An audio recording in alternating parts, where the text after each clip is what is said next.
디도서 3장 8절 말씀입니다.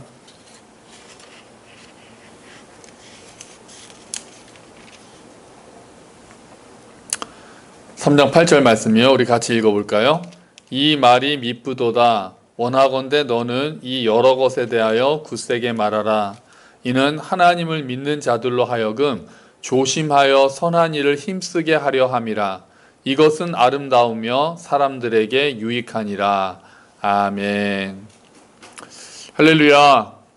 우리가 비록 모이지는 못했지만 우리 그 자리에서 하나님을 예배하고 찬양하기 위해서 모였다는 것, 이조차도 은혜임을 믿습니다. 우리가 또 말씀 앞에 서고 또 함께 찬양하고 기도할 때 하나님께서 우리의 마음을 만져주시고 홀로 영광 받으시기를 축원합니다. 2단계 거리두기를 했지만 확산세가 멈추지 않았죠. 그래서 지금 거리두기가 2.5단계로 격상되고 말았습니다. 많은 일상이 멈추게 됐죠. 이제 카페도 낮에 이제 프랜차이즈 카페 같은 경우에는 낮에 가도 이제 그 매장이 있을 수 없고요. 음식점도 9시 넘으면은 이제 매장이 있을 수 없고 포장하거나 이제 그것만 배달만 가능하게 됐죠. 교회가 모이는 것도 아무래도 더 힘들어졌겠죠. 힘들게 됐고 언제 끝날지는 모르겠습니다. 또 기사를 보니까 8일 동안을 지켜보고, 이게 다음 주까지니까요. 8일 동안을 지켜보고 그래도 확산세가 진정되지 않으면은 3단계로 아예 올리겠다라고 그렇게 나라에서는 보고 있나 보더라고요. 3단계까지 가면은 더 많은 것들이 멈춰지게 되니까 좀 걱정이 됩니다. 그리고 이런 상태가 얼마나 계속될지 답답한 마음도 있습니다. 그런데 이렇게 인터넷으로 뉴스를 보다 보니까 또 마음을 더 아프게 한 사진을 한 장 보게 되었습니다. 그게 이거죠. 교인 안 받습니다. 이쪽을 안 비춰줘도 돼요. 어차피 하니까. 교인 안 받습니다. 교인 안 받습니다. 이게 어느 식당에 붙어 있던 거예요. 교인 안 받습니다. 당분간 교인은 받지 않겠습니다. 마음이 아프죠. 마음이 아파요. 어쩌다가 교회가 이렇게까지 됐을까 우리가 좀 생각을 해보게 됩니다. 자, 지금까지의 상황, 교회와 관련돼서 상황을 좀 제가 좀 쭉 정리를 해봤어요. 상황이 이렇게 됐습니다. 초창기에는 대구에서 신천지에서 확진자가 다소 발생했습니다. 그죠? 그때 교회는 방역의 상당 부분 성공하고 있었습니다. 그래서 방역 모범 사례로 이렇게 지정이 돼가지고 이제 좋은 사례로 전파되기도 했고요. 우리는 역시 신천지랑은 달라. 신천지는 막 그 명단도 숨기고 막 그런 일들이 많았잖아요. 그래서 교회는 그러지 않아. 걔네는 이단이야. 그래서 우리가 계속해서 얘기했던 거는 신천지랑 우리는 다르다라는 얘기를 하는데 아주 많은 에너지를 썼어요. 그래서 그때 기억해 보시면은 대구에서 엄청 막 확산되고 있던 3월, 4월은 아예 서울 지역에서도 전국에 있는 교회에서도 자발적으로 비대면 예배를 하자. 그러니까 이렇게 뭐 금지를 하지는 않았고 권고를 했을 때 교회들이 지금은 우리가 같이 온라인 예배를 드리는 게 좋겠다라고 해서 온라인 예배로 많이 전환을 했었습니다. 그때 부활절이 있었는데도 그랬어요. 그래서 우리 교회도 3월, 4월 우리가 그렇게 해서 온라인으로 비대면 예배로 전환을 했었죠.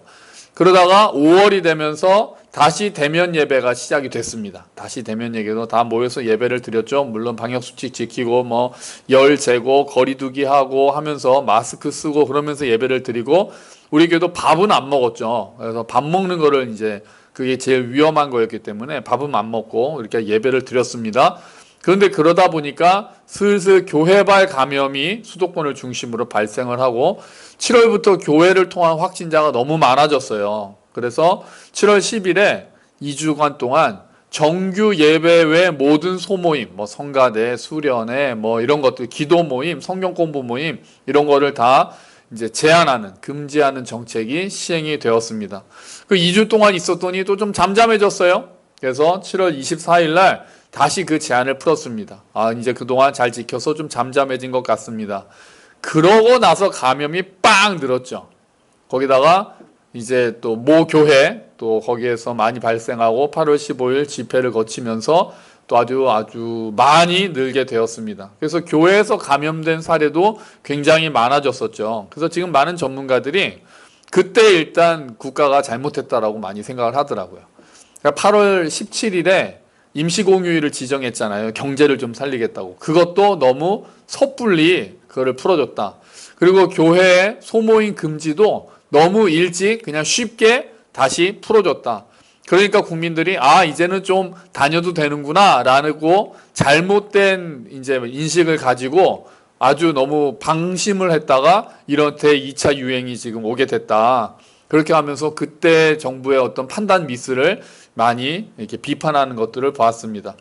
결국 8월 19일에 수도권에 아주 사회적 거리두기 2단계가 시행이 되면서 수도권 지역의 교회에 대해서는 비대면 예배로 전환하라는 행정명령이 떨어지고 자치단체에도 나머지는 자치단체에 맡겼어요. 그랬더니 부산시하고 충남에서도 비대면 예배를 행정명령을 발동했습니다. 그래서 지난주에 우리도 안 모였잖아요. 지난주에도 안 모였잖아요. 그래서 주일 집계를 봤어요. 집계를 보니까 서울에서 한 94% 정도가 비대면 예배를 드렸대요. 서울에 한 7,000개 좀 넘는 교회가 있다고 그러더라고요. 경기도에는 만 개쯤 되고요. 그랬는데 경기도는 전부 다 조사했다고 그러고 서울은 한 절반 정도를 그 공무원들이 다 돌아다녔대요. 다 돌아다녀서 예배를 드리는지 안 드리는지 온라인 예배를 하는지를 다 검사를 했대요. 그랬더니 한 94% 정도, 경기도는 한 96% 정도가 예배를 아예 안 드린 교회도 있고 온라인으로 예배를 드린 교회도 있고, 아예 안 드린 교회는 아직 온라인 예배를 드리는 그런 시설이나 이런 게 잘 안 되는 작은 교회겠죠. 이에 대해서 근데 반발이 있었습니다. 한국교회 연합기구가 몇 개가 있습니다. 몇 개가 있는데 그 중에 하나인 한교연, 한국교회 연합회라는, 그러니까 기독교는 이런 게 조금 문제가 돼요. 뭐 문제라기보다는 그러니까 연합회가 너무 많아요.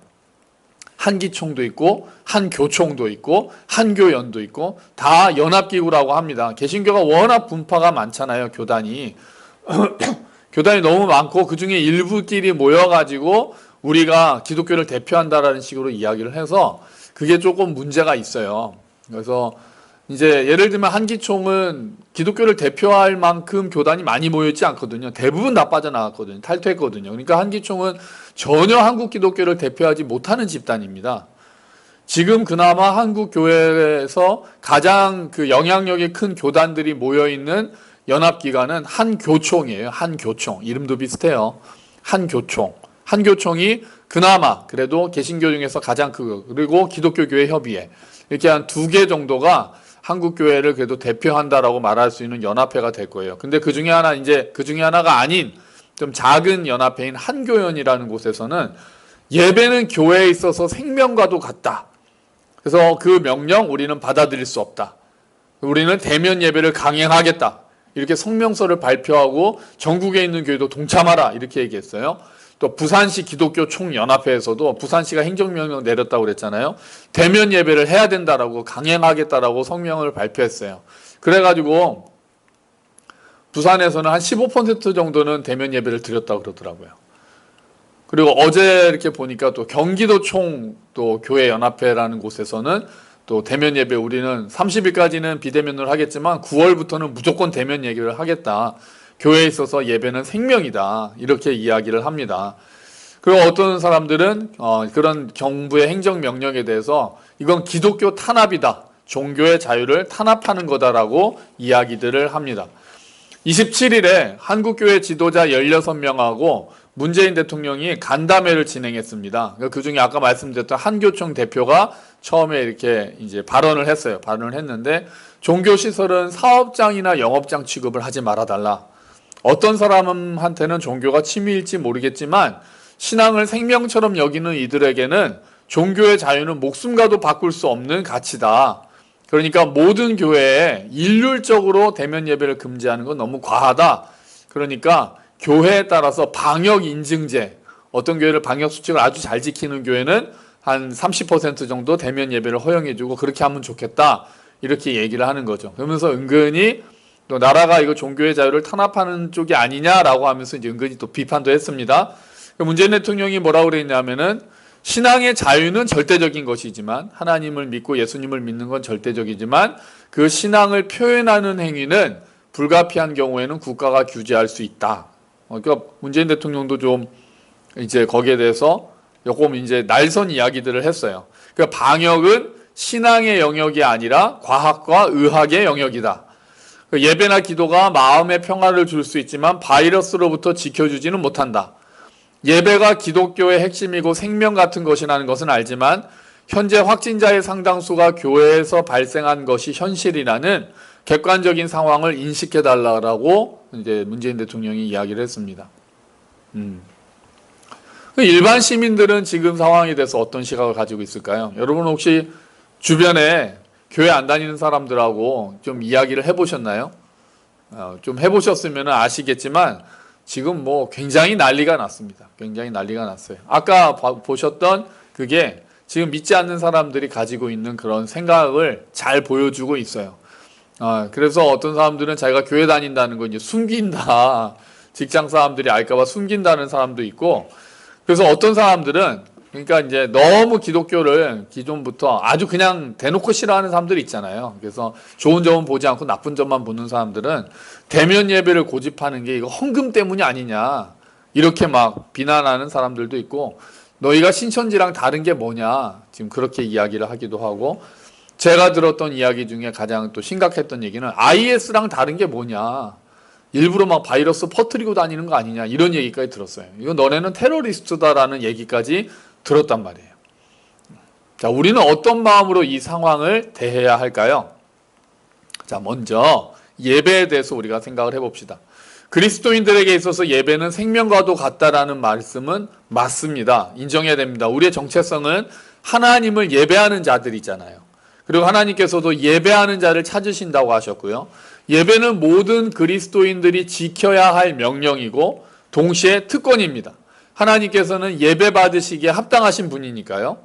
자, 근데 예배에는 여러 가지 종류가 있습니다. 모여서 함께 드리는 공예배가 있고, 각자 개인적으로 드리는 개인 예배, 그리고 삶의 현장에서 드리는 삶의 예배, 이렇게 크게 세 가지로 나눌 수가 있어요. 이 모든 게 다 중요하죠. 개인적으로 하나님과 교제하면서 하나님께 나아가는 개인 예배도 드리고, 우리가 삶의 현장에서 모든 것을 주께 하듯이 하는 삶의 예배를 드리고, 다음에 모든 지체가 또 함께 모여서 함께 하나님을 찬양하면서 말씀을 듣고 선포하는 그런 공예배, 이런 예배들이 모두가 바로 어우러질 때 우리가 바르게 성숙할 수 있고, 하나님께서도 그 삶을 받으시고 그 예배를 받으시고 영광 받으실 수 있다는 거죠. 그런데 문제는 문제랄까요? 지금 온라인 세상이 도래하면서 요 세 가지 영역으로 말할 수 없는 묘한 상황이 연출됐다는 거예요. 그러니까 전통적인 예배의 어떤 분류로는 이야기하기 힘든 예배가 지금 등장했다는 거예요. 온라인 예배가 그런 거예요. 자, 온라인 예배, 집에서 온라인으로 예배를 드리면 그건 공예배라고 할 수 있을까요? 아니면 그거는 그냥 개인 예배라고밖에 볼 수가 없을까요? 여기에 대해서 이제 새로운 대답을 신학자들과 목회자들이 모여서 내야 되는 시대가 되었습니다. 제 생각은요, 제 개인적인 생각은, 제가 학자이거나 연구를 많이 하거나 그런 사람은 아니지만, 제가 그냥 목회적 관점에서 봤을 때 현장에 모이지는 않았지만 온라인으로 접속해서 드리는 예배는 거의 공예배다. 공예배에 준하는 예배다. 같은 예배에 동참해서 같은 기도를 드리고 같은 말씀을 나누고 또 같이 찬양하고, 이렇게 된다면 그것은 공예배에 준하는 예배라고 볼 수 있지 않을까라고 저는 개인적으로 생각을 합니다. 물론 대면 예배에는 온라인 예배로 대신할 수 없는 것들이 분명히 존재합니다. 당연하죠. 현장에서 지체들과 함께 모여서 예배하는 그런 모임에는 온라인 예배로는 좀 경험할 수 없는 힘이 있잖아요.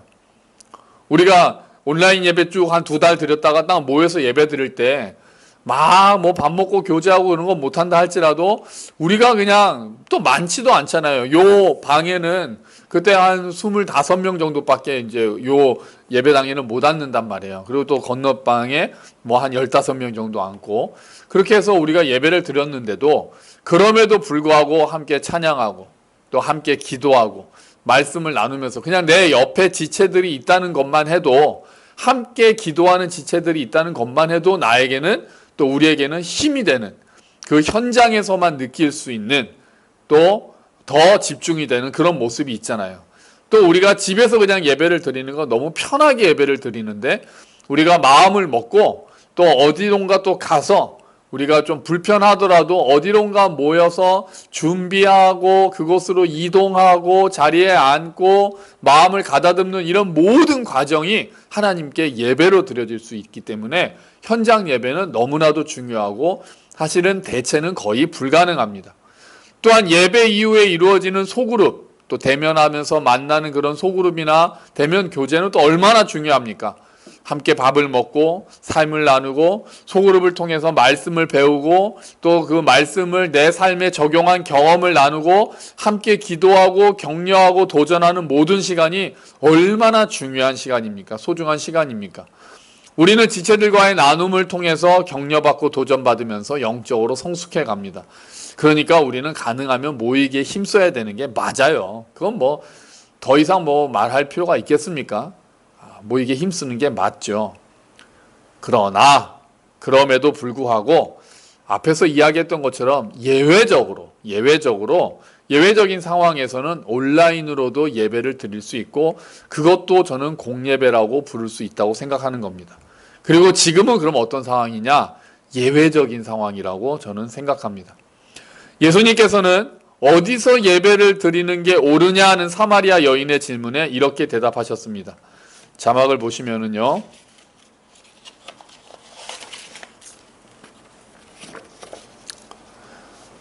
예수께서 이르시되 여자여 내 말을 믿으라. 이 산에서도 말고 예루살렘에서도 말고 너희가 아버지께 예배할 때가 이르리라. 아버지께 참되게 예배하는 자들은 영과 진리로 예배할 때가 오나니 곧 이때라. 아버지께서는 자기에게 이렇게 예배하는 자들을 찾으시느니라. 아멘.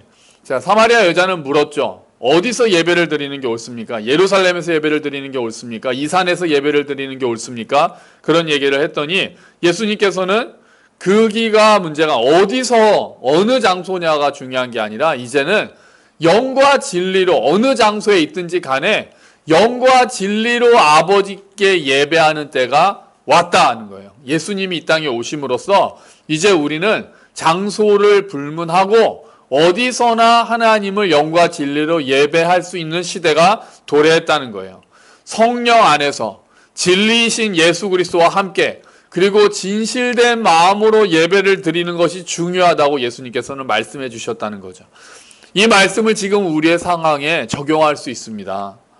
모여서 드리는 예배가 최선이지만 그게 당연히 최선이지만 그것이 허락하지 않는 상황에서는 각자 자리에서 온라인 예배를 드릴 때도 마음을 다해서 같은 성령님을 의지해서 함께 찬양하고 기도하면서 말씀을 듣고 그런 모든 시간들 그럴 때 동일한 성령님께서 우리의 마음을 모아주시고 하나님께 영광을 돌리도록 도와주시는 예배 그 예배를 하나님께서는 기뻐 받으실 것이라는 겁니다. 여러분 다니엘의 모습을 기억하십니까? 다니엘이 예루살렘 성전이 파괴되고 이스라엘 사람들이 바벨론으로 포로로 잡혀갔습니다. 다니엘이 어떤 모습을 보였냐면요. 자막에 보시면 다니엘서 6장 10절 말씀인데요. 다니엘은 왕이 새 법의 도장을 찍은 것을 알고도 자기 집 다락방으로 올라가 늘 하던 것처럼 하루에 3번씩 무릎을 꿇고 하나님께 기도하며 감사를 드렸습니다. 그 방 창문은 예루살렘 쪽을 향해 열려 있었습니다. 아멘. 이런 말씀이 있어요. 그러니까 늘 하던 것처럼이니까 항상 다니엘은 하루에 3번씩 예루살렘을 향한 창문을 향해서 그 창을 향해서 3번씩 무릎을 꿇고 하나님께 기도하고 감사했다는 거예요. 그러니까 몸은 예루살렘과 떨어져 있어요. 수천 킬로 떨어져 있어요. 하지만 공간적으로는 떨어져 있지만 영적으로는 예루살렘과 연결되어 있는 모습을 보인 거예요. 그래서 그 자리에서 하나님께 감사하고 간구하는 그런 자세를 보였다는 거죠. 우리도 이런 자세로 예배에 임해야 할 것입니다. 여러분 지금 다 흩어져 계시지만 비록 몸은 이 자리에 와 계시지 못하지만 그래도 그 자리에서 다니엘처럼 이 성전을 이 예배당 우리가 교회지만 또 이 교회 건물 우리가 함께 모여서 드리는 예배를 사모하면서 하나님께 나아가는 그런 자세 그러면서 말씀을 듣고 또 함께 찬양하고 기도하는 자세 그런 자세로 예배를 드리는 것이 중요하다고 할 것입니다. 자 어떤 분들은 현장 예배가 생명과도 같기 때문에 반드시 모여서 예배를 드려야 된다라고 생각을 합니다. 전쟁 때도 예배를 드렸는데 지금 상황이라고 예배를 안 드릴 수는 없다고 예배를 강행합니다. 그분들의 진정성을 저는 의심하지는 않습니다. 믿지 않는 사람들은 그게 돈 때문이다라고 또 하지만 그 사람들은 맨날 뭐만 해도 욕하는 사람들이니까 그럴 리는 그런 사람이 없다고는 말할 수 없겠지만 대부분은 저는 그렇지 않다고 생각합니다.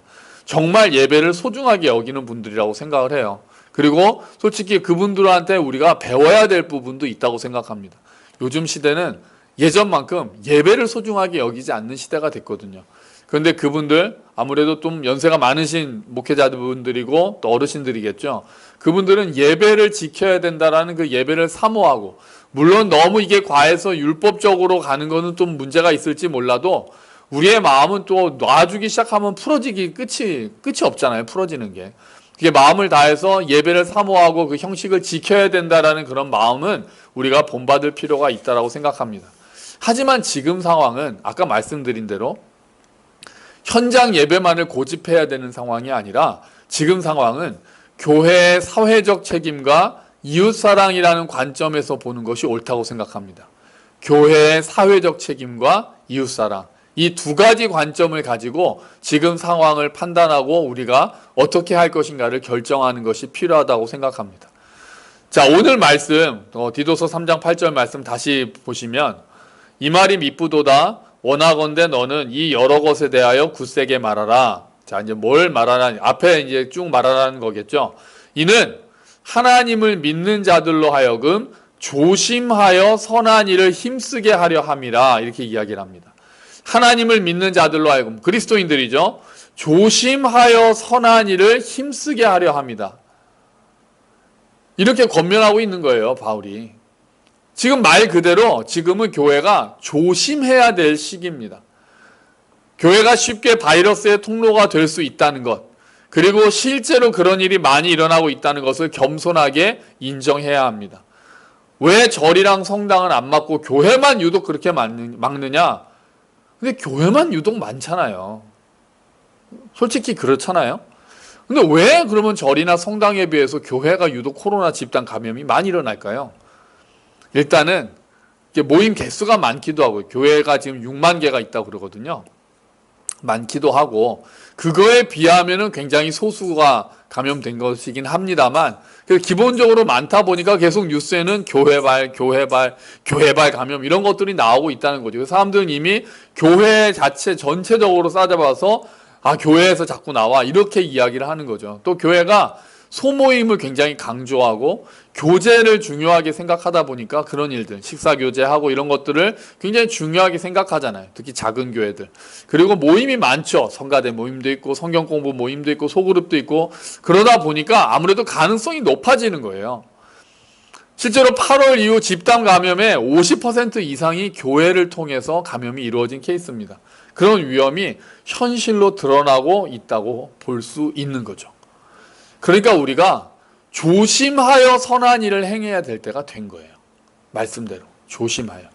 이런 상황에서 교회가 그래도 우리는 모여서 예배를 드리겠다라고 고집하는 것은 저는 바른 태도가 아니라고 생각합니다. 교회가 사회를 걱정해 줘야 되는데 지금 사회가 교회를 걱정하면서 비난하는 지경이 된 거죠. 더군다나 일부 교회와 교인들은 방역 정책에 아예 협조를 거부합니다. 이 정부에 대한 아주 뿌리 깊은 불신이 있다 보니까 이거는 음모고 교회를 탄압하는 거고, 우리는 확진자가 이렇게 없고 아주 그런 이야기들 하면서 검사를 거부하고 도망가고 음모론을 주장하고, 이런 모습들은 아주 비상식적인 태도죠. 바른 태도가 절대로 아닙니다. 선한 일이 아닌 것입니다. 이런 모습은 이웃을 사랑하는 모습이 아닙니다. 복음을 전하는데도 전혀 도움이 되지 않습니다. 지금 교회에 대한 혐오가 얼마나 센 줄 아십니까? 교회에 대한 혐오를 아주 불러일으키는 행동들을 일부 교인들이 보여주고 있는 것이 너무나도 마음이 아픕니다. 지금 전에는 비교적 교회에 대해서 호의적이었던 사람들조차 교회에 대해서 이제 부정적인 생각으로 바뀌고 있는 그런 상황이 되고 말았던 겁니다. 지금 그렇게 되고 말았습니다. 자, 오늘 말씀은 또 뒷부분에 보시면은 이것은 아름다우며 사람들에게 유익하니라 라고 이야기를 합니다. 그러니까 우리가 조심하여 선한 일에 힘쓰는 것이 아름다운 일이면서 사람들에게 유익하다는 거예요. 여기서 말하는 사람들이 누굽니까? 그리스도인들만 말하는 걸까요? 그렇지 않습니다. 그리스도인들만 선한 유익한 게 아니라 믿지 않는 자들에게까지도 유익을 끼친다라는 거예요. 우리가 속해 있는 사회의 모든 사람들까지 포괄하는 말이 되는 겁니다. 우리가 선한 일을 행할 때, 조심해서 선한 일을 행할 때 믿지 않는 사람들에게까지도 유익을 끼치는 모습을 보이는 것이 마땅하다라고 이야기를 하는 겁니다. 교회는 하나님 나라를 보여주고 하나님 나라의 질서를 보여주는 곳이죠. 동시에 국가와 사회의 구성원이기도 합니다. 그렇기 때문에 교회에게도 사회에 대한 책임이 주어집니다. 사회의 안전을 지키고 평화를 유지하고 사회를 바른 길로 인도하려는 그런 책임이, 그런 역할을 교회가 마찬가지로 감당해야 된다는 겁니다. 물론 사회의 방향이 하나님의 뜻과는 다른 방향으로, 그런 뜻과는 거스르는 그런 방향으로 오른다면 교회가 때로는 저항하고 불순종해야 될 필요가 있죠. 예를 들면 공산주의처럼 아예 그냥 신앙의 자유를 억압하고 모이는 것을 못하게 한다면 그런 명령에 우리는 순종할 수가 없죠. 그럴 때는 우리가 정말 목숨을 걸고라도 모여서 예배를 드릴 수가 있어야 되겠죠. 또 일제시대 때는 어떤 정책이 있었습니까? 신사참배 있었잖아요. 그래서 다 우상에게 절하라고, 교인들까지도, 목사들까지도 우상에게 절하라고, 그거는 종교가 아니라 뭐 그런 얘기 하면서, 우상숭배가 아니라는 얘기를 하면서 절하라고 시켰을 때, 우리가 잘 아는 주기철 목사님 같은 분은 목숨을 걸고 저항했고 많은 사람들이 그를 저항하고 감옥에 가고 그랬단 말이에요. 그럴 때는 우리가 그런 명령에 순종할 수가 없죠. 저항하는 것이 맞습니다. 하지만 지금의 전염병 확산은 그런 상황이 아니라고 생각합니다. 모이는 것 자체가 전염병의 통로가 된다는 게 문제가 되는 거죠. 우리는 괜찮아, 방역수칙을 잘 지켜, 물론 잘 지켜서 그렇게 할 수도 있죠. 하지만 만에 하나라도 교회를 통해서, 지금까지 그런 교회들은 그만 방역수칙을 잘 안 지키고 무조건 이렇게 너무 방심만 했겠습니까? 또 모든 교회가 그렇게 방심하지 않고 마음을 다해서 그렇게 할 수도 없잖아요, 현실적으로. 그래서 또 교회가 그런 바이러스의 통로가 돼가지고 사회에 폐를 끼치는 모임이, 그런 모습이 될 수 있는 상황이 지금의 상황이라는 거죠.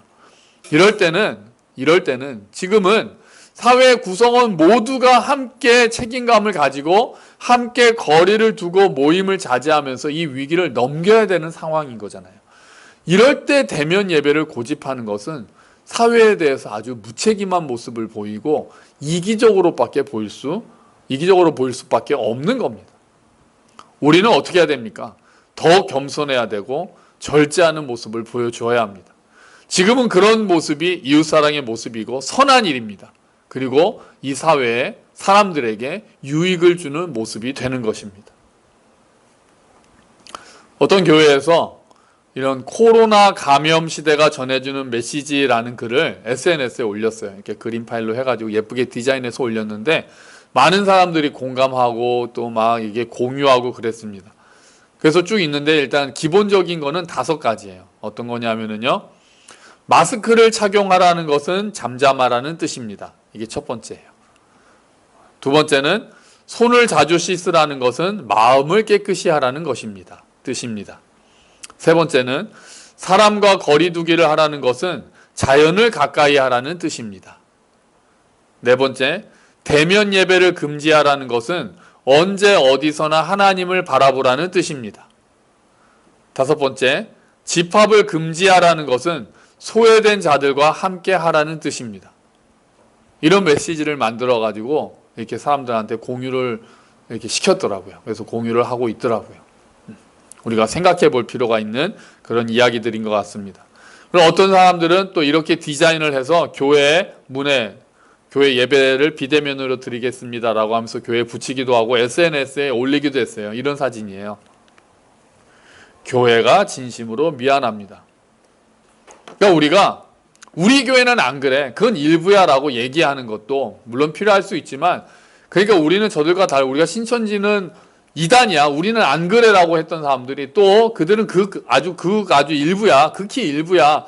우리는 안 그래라고 하면서 우리는 방역수칙 잘 지켜라고 하면서 대면 예배는 강행하고 이런 모습은 또 옳지 않죠. 그리고 또 자꾸 그렇게 우리는 달라라고 하면서 변명만 하는 것도 사람들에게는 좋아 보이지 않습니다. 지금은 우리가 사과하는 게 맞습니다. 연대감을 가지고 우리 교회 전체가 나는 방역수칙을 잘 지키고 있고 우리 교회는 방역수칙을 잘 지키고 있을지 몰라도 교회가 그런 모습을 보인 것에 대해서 교회가 미안하다, 교회가 더 낮아지겠다, 교회가 더 겸손하겠다라고 이야기하는 태도가 지금은 필요한 것입니다. 그런 자세로 사회에 책임을 다하고 방역당국에 적극적으로 협조하는 것이 지금 교회가 마땅히 가져야 될 태도라고 생각을 합니다. 사실 언제 끝날지 모르는 답답한 상황이 이어지고 있습니다. 그래도 우리가 낙심하지 말고 기도해야 되겠습니다. 겸손하게 회개하고 방역수칙도 철저하게 지키면서 동시에 하나님의 도우심을 구해야 되겠습니다. 하나님의 주권을 인정하고 응답을 기다리며 간절히 구해야 되겠습니다. 주여 우리를 불쌍히 여겨주시옵소서. 우리가 이렇게 끊임없이 기도하면서 이 사태를 지혜롭게 잘 지나갈 수 있게 되기를 주의 이름으로 축원합니다. 우리 함께 기도하겠습니다.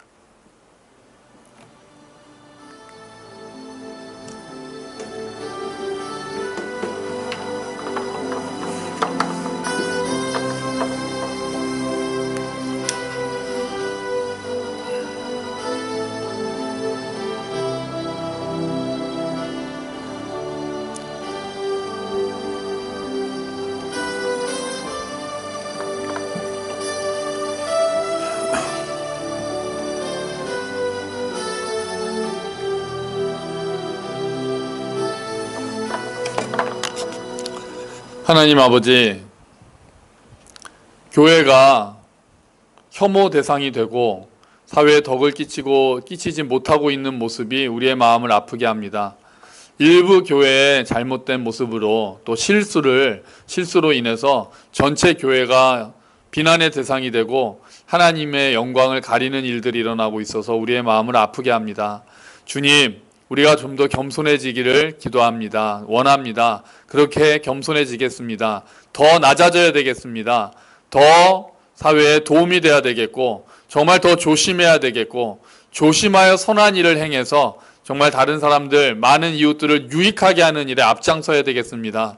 주님, 우리에게 은혜를 베풀어 주시고 또 이 어려운 상황이 속히 지나갈 수 있도록 이 상황을 잘 지킬 수 있는 힘을 주시고 이 상황이 지나가고 많은 것들이 회복될 수 있는 날이 속히 오도록 주여 은혜를 베풀어 주시옵소서. 감사합니다. 주님이 모든 말씀 예수 그리스도의 이름으로 기도합니다. 아멘.